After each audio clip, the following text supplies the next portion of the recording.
کس کس کو جنت میں لے جایا جا رہا ہے, کس کس کو دوزخ میں لے جایا جا رہا ہے. آپ ابو البشر ہیں, سب کے والد ہیں, تو ہم سب ان کی اولاد میں سے ہیں. ہمیں جو آدمی کہا جاتا ہے نا, اس کی وجہ ایک یہ ہے کہ ہم حضرت آدم کی اولاد سے ہیں. وہ قیامت کے دن دیکھ رہے ہوں گے کہ میری اولاد میں سے کون کون جنت میں جا رہا ہے, کون کون دوزخ میں جا رہا ہے. اتنے میں حضرت آدم علیہ السلام کی نظر پڑے گی کہ جناب رسول اللہ صلی اللہ تعالی علیہ وسلم کا امتی, اسے فرشتے جہنم کی طرف لے جا رہے ہیں. حالانکہ آپ کی امت میں اور بھی, آپ حضرت آدم کی اولاد میں تو بہت سارے نبیوں کی امتیں ہیں, مگر جب سرکار دو عالم علیہ السلام کا امتی جہنم کی طرف جا رہا ہوگا تو حضرت آدم علیہ السلام پکاریں گے یا احمد, یا احمد, نبی پاک کو پکاریں گے. سبحان اللہ, نبی پاک علیہ السلام کو جیسے ہی یہ آواز ملے گی, سرکار دو عالم علیہ السلام حضرت آدم علیہ السلام کے پاس پہنچیں گے اور فرمائیں گے لبیک یا ابو البشر, اے ابو البشر فرمائیے کیا فرمانا ہے. تو حضرت آدم علیہ السلام کہیں گے کہ یہ آپ کا امتی ہے, فرشتے اسے جہنم کی طرف لے جا رہے ہیں. نبی پاک علیہ السلام فرماتے کہ جب میں یہ سنوں گا تو میں حضرت آدم علیہ السلام کی صدا سن کر فرشتوں کے پاس جاؤں, اور آقا فرمائیں گے اے میرے رب کے فرشتوں ٹھہر جاؤ. فرشتے عرض کریں گے یا رسول اللہ صلی اللہ علیہ وسلم, ہم تو محکوم ہیں, ہمیں جو آرڈر ہوتا ہے ہم وہ کرتے ہیں, ہم اللہ کی نافرمانی تو نہیں کرتے, ہمیں یہ حکم ملا ہے تو ہم فرشتے اس کو لے کر جہنم میں جا رہے ہیں. تو اب نبی پاک علیہ السلام اپنے مبارک ہاتھوں سے اپنی داڑھی کو پکڑ کر عرش الہی کی طرف رک کر کے عرض کریں گے اے میرے رب, کیا تو نے مجھ سے وعدہ نہیں فرمایا کہ میری امت کے معاملے میں مجھے غمگین نہیں کرے گا؟ پیار تو دیکھیں, اپنی امت سے محبت تو دیکھیں. آقا خود فرما رہے ہیں کہ میں رب کی بارگاہ میں عرض کروں گا اے رب, تو نے مجھ سے پرومس نہیں کیا کہ میری امت کے بارے میں مجھے غمگین نہ فرمائے گا. اب فرشتوں کو حکم دیا جائے گا اطیعوا محمدا, محمد علیہ السلام کی فرما برداری کرو. یہ حکم ملتے ہی کیا ہوگا, اعلیٰ حضرت امام اہل سنت اپنے ایک شعر میں لکھتے ہیں چھوڑ کر مجھ کو فرشتے کہیں محکوم ہیں ہم. اب تو حکم آرڈر بجا لانے کا حکم مل گیا نا, چھوڑ کر مجھ کو فرشتے کہیں محکوم ہیں ہم, حکم والا کی نہ تعمیل ہو زہرا کیا ہے. حضور آپ کا حکم نہیں مانیں گے تو کس کا مانیں گے؟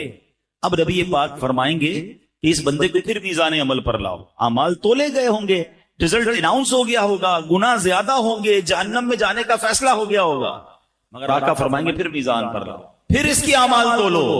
اب جب اس کے اعمال تولے جائیں گے تو نبی پاک علیہ السلام فرماتے ہیں میں اپنی جیب سے ایک کاغذ کا ٹکڑا نکالوں گا اور اس کی نیکیوں کے پلڑے پر رکھ دوں گا. جس کے گناہ زیادہ ہیں, نیکیاں کم ہیں, آقا فرماتے اب میں اپنی جیب سے ٹکڑا نکالوں گا کاغذ کا اور اس کے نامہ اعمال میں نیکیوں کے پلڑے پر رکھ دوں گا. نبی پاک فرماتے ہیں جیسے ہی وہ پرچہ رکھوں گا اس کی نیکیوں کا پلڑا بھاری ہو جائے گا.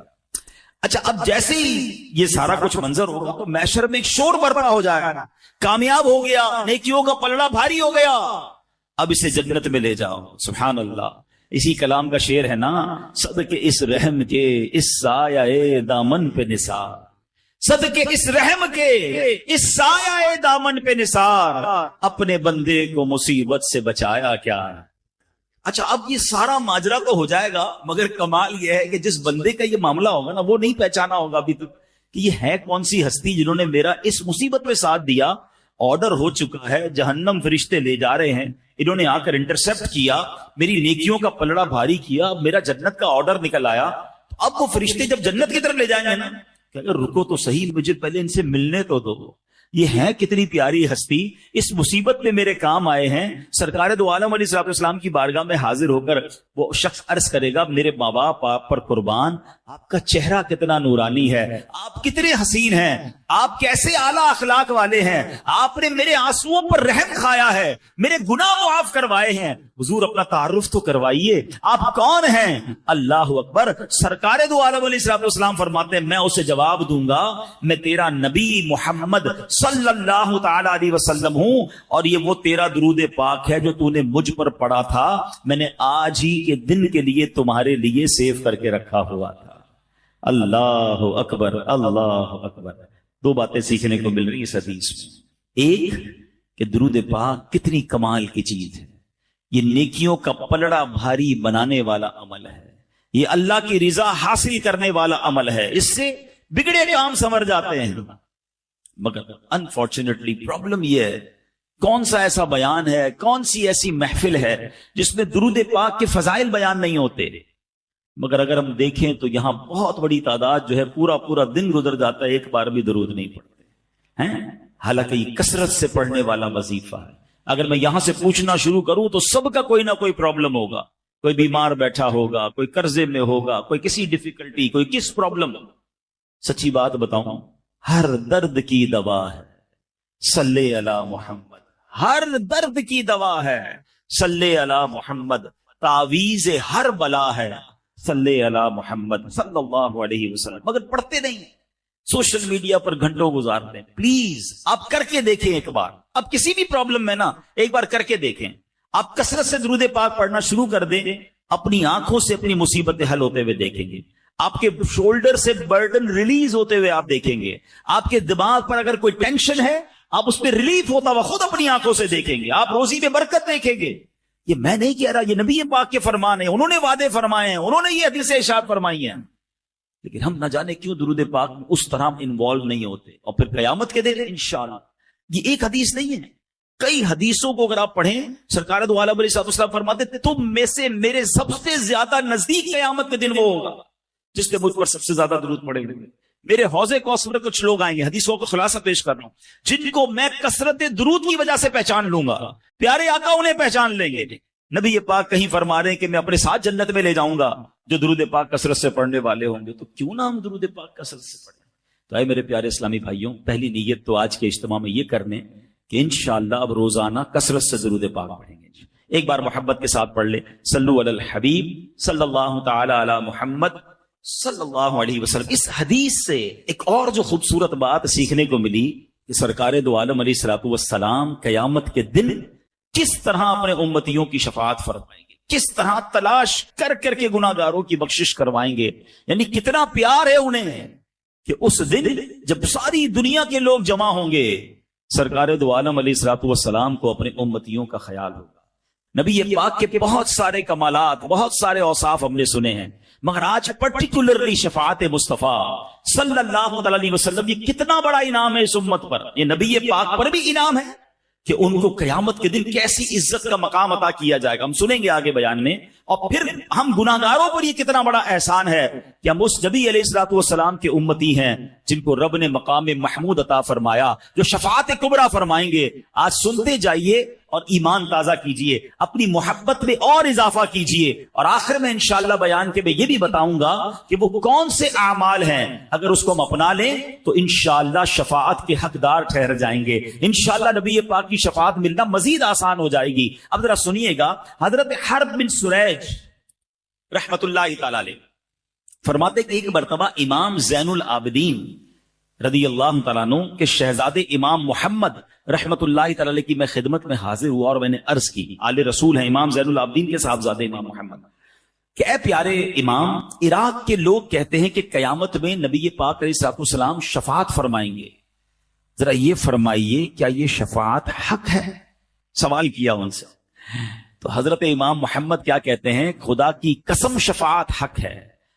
مجھے حضرت محمد بن حنفیہ نے حدیث بیان کی، انہوں نے مسلمانوں کے چوتھے خلیفہ مولا علی شیر خدا کرم اللہ تعالی وجہ الکریم سے یہ حدیث سنی ہے کہ نبی پاک علیہ السلام نے فرمایا میں روز قیامت شفاعت کرتا جاؤں گا یہاں تک کہ میرا رب مجھے فرمائے گا ارضیت یا محمد، یعنی اے پیارے محبوب کیا آپ راضی ہو گئے؟ میں عرض کروں گا ربی ارضیت، اے میرے رب میں راضی ہو چکا ہوں۔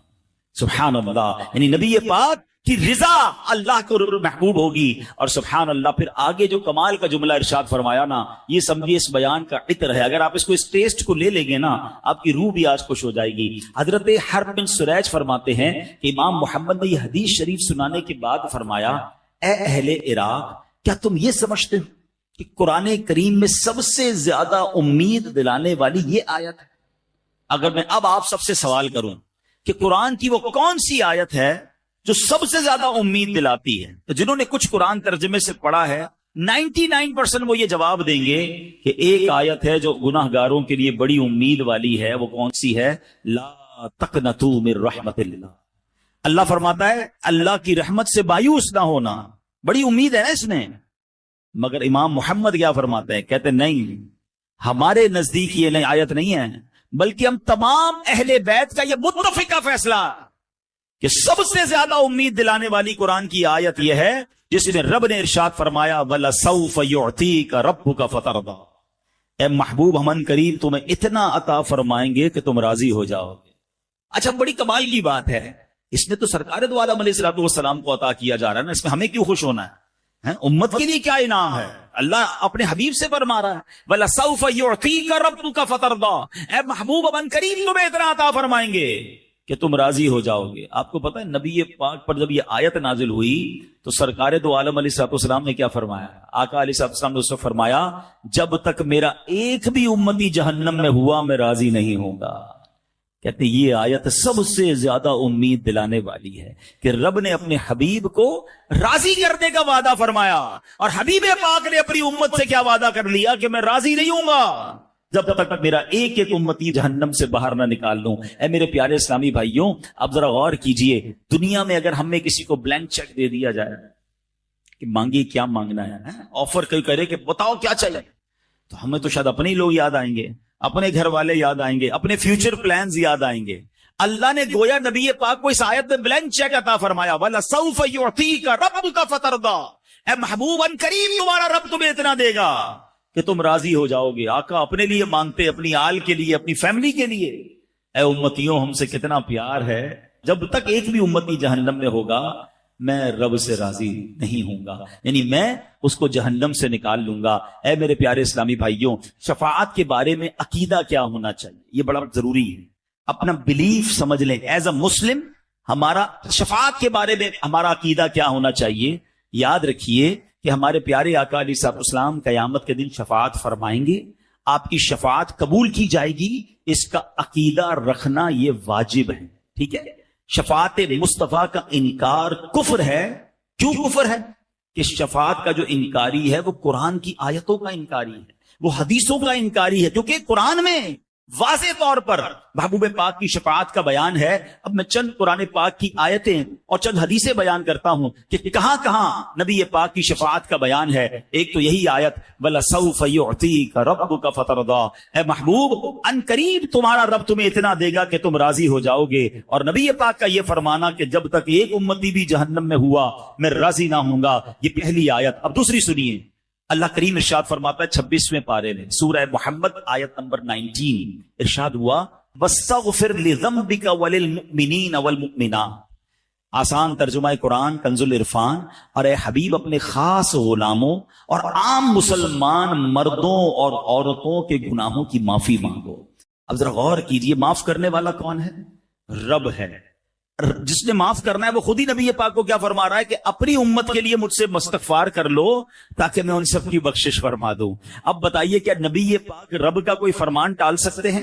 اس کا مطلب یہ ہوا کہ ربی نے فرمایا ہے کہ اے محبوب اپنی امت کی مجھ سے سفارش کرو، ان کے لیے استغفار کرو۔ تو قرآن کی یہ آیت بھی بتا رہی ہے کہ نبی پاک کو شفاعت کا حق عطا فرمایا، شفاعت کا تحفہ عطا فرمایا گیا۔ اور سبحان اللہ، اب آئیے پارہ 15 سورہ بنی اسرائیل آیت نمبر 79 میں ارشاد ہوتا ہے عَسَىٰ أَن يَبْعَثَكَ رَبُّكَ مَقَامًا مَحْمُودًا۔ کتنی خوبصورت آیت ہے۔ اللہ فرماتا ہے قریب ہے کہ آپ کا رب آپ کو ایسے مقام پر فائز فرمائے گا کہ جہاں سب تمہاری حمد کریں گے۔ مقام محمود کیا ہے؟ نبی پاک سے ہی سوال کیا گیا کہ یا رسول اللہ مقام محمود کیا ہے؟ فرمایا ہوا الشفاعہ، وہ شفاعت ہے۔ سبحان اللہ، مقام محمود نبی پاک علیہ السلام کو جب عطا کیا جائے گا نا، وہ قیامت کے دن ایسا نرالا منظر ہوگا، اللہ اکبر۔ انشاءاللہ عاشقان رسول اس دن کے انتظار میں ہیں۔ سیدی اعلیٰ حضرت کہتے ہیں نا، عرش حق ہے مسند رفعت رسول اللہ کی، دیکھنی ہے حشر میں عزت رسول اللہ کی۔ خدا کی قسم اس دن نبی پاک کی عزت ساری دنیا دیکھے گی۔ اور یہ بھی یاد رکھیے گا کہ اس دن صرف مسلمان نہیں غیر مسلم بھی مان جائیں گے، جو آج نبی پاک کی شفاعت کے منکر ہیں وہ بھی مان جائیں گے، کیونکہ رب نے انہیں مقام کیسا دینا ہے وہ اپنی آنکھوں سے سب کچھ ہوتا ہوا دیکھ رہے ہوں گے، وہ مقام کیسا ہوگا۔ آئیے حدیث پاک کا خلاصہ سنیے اور ایمان تازہ کیجئے۔ نبی پاک کی خصوصیت یہ ہے کہ روزے قیامت پیارے آقا علیہ السلام سب سے پہلے اپنے روزہ مبارک سے باہر تشریف لائیں گے۔ جیسے ہی آپ اپنی قبر انور سے باہر آئیں گے، قبر سے تو سارے ہی لوگ قیامت کے دن نکلیں گے نا، مگر فرسٹ آف آل سب سے پہلے جو اپنی قبر مبارک سے نکلیں گے وہ رسول پاک علیہ الصلوۃ والسلام ہوں گے. اور جیسے ہی اپنے روضے سے آپ باہر نکلیں گے 77,000 فرشتے تعظیم اور احترام کے لیے حاضر ہو جائیں گے. کیا شاندار پروٹوکول ہوگا نبی پاک علیہ الصلوۃ والسلام کا. پھر آپ کی خدمت میں براق پیش کیا جائے گا، جنتی سواری پیش کی جائے گی جس پر سوار ہو کر آپ میدان محشر کو تشریف لائیں گے. اللہ اکبر. اب سنیے نبی پاک کے فرمان، ایمان تازہ ہو جائے گا. آقا فرماتے انا سید ولد آدم یوم القیامہ، قیامت کے دن میں تمام اولاد آدم کا سردار ہوں گا. ایک روایت میں فرمایا انا اولہم خروجا، قیامت کے دن سب سے پہلے میں ہی اپنی قبر انور سے باہر تشریف لاؤں گا. وانا قائدہم اذا وفدوا، جب سب بارگاہ الہی میں پیش ہوں گے میں سب کا پیشوا ہوں گا. وانا خطیبہم اذا انصتوا، جب سارے لوگ خاموش ہو جائیں گے کسی میں جرأت نہیں ہوگی بات کرنے کی، میں خطیب ہوں گا. وانا مستشفعہم اذا حبسوا، جب انہیں روک لیا جائے گا